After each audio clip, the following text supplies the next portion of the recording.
Well, I met up with Metro Bank co-founder Vernon Hill, and I began by asking him why the bank decided to forge ahead with a launch amid such unstable economic conditions. The percentage of people in Britain who say they would switch banks is going up every survey. And remember, they really haven't had a choice. The 4 or 5 main banks here are offering pretty much the same proposition.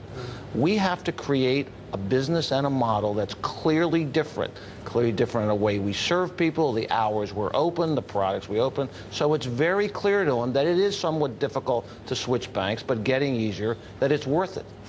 Just looking at one of the things that I noticed about your bank is that there's no glass in front between the teller and the customer. Correct. That does seem to be a huge change from what we're used to here in the UK. It's the basic tenet of our business model.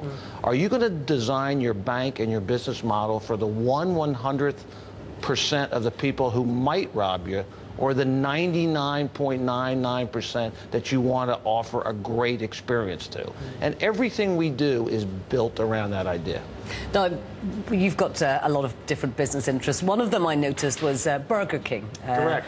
Is this in any way, are there any parallels here? Is this fast banking like fast food? It's not fast food banking in the way you asked the question, but it is similar in the sense that every customer has value, whether they're a high account customer or a low account customer.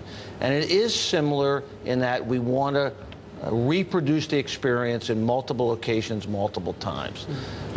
We have to make the customer happy every time we deal with them. And so who is your customer? Who's your ideal customer? You are, Andrea. Everyone in Britain is our customer. Our business will be roughly half consumer, and it's every range of consumer, from young to old, from wealthy to not so wealthy. And the other half of our business will be the SME commercial segment, and there's a lot of data to say that the SME segment is more underserved in Britain than even the consumer segment. Right. Now, looking at the rollout, or your planned rollout, starting with 1, obviously, but you are actually planning to have about 200 branches. We believe 200 stores is the appropriate number, and we do call them stores. Okay, sorry, not branches. 200 stores in the greater London area. The first one opens this week. We'll open 3 more in September, and over time we'll come to every area in Greater London.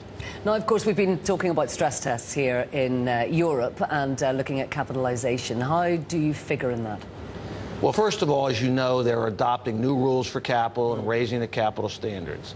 We meet every new capital rule imposed. In fact, we have the highest capital, as the FSA is imposing. We are the first bank to impose the new capital rules on it. Right.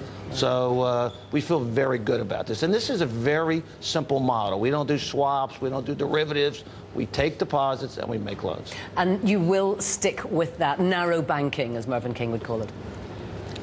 In America, I grew from 1 store to 500 stores on that very simple model of providing great service banking by accepting deposits and making loans. And so, do you think that you will actually, in the end, be able to persuade the Brits to switch? What would your pitch be in 30 seconds? Love your bank at last. That's our switch. Every other retailer you deal with, you deal with that retailer because you like the experience, whether it's price or the hours or the service and convenience. And our message to the British consumer and the SME segment is love your bank at last. And we're going to do everything, every way to make them love their bank.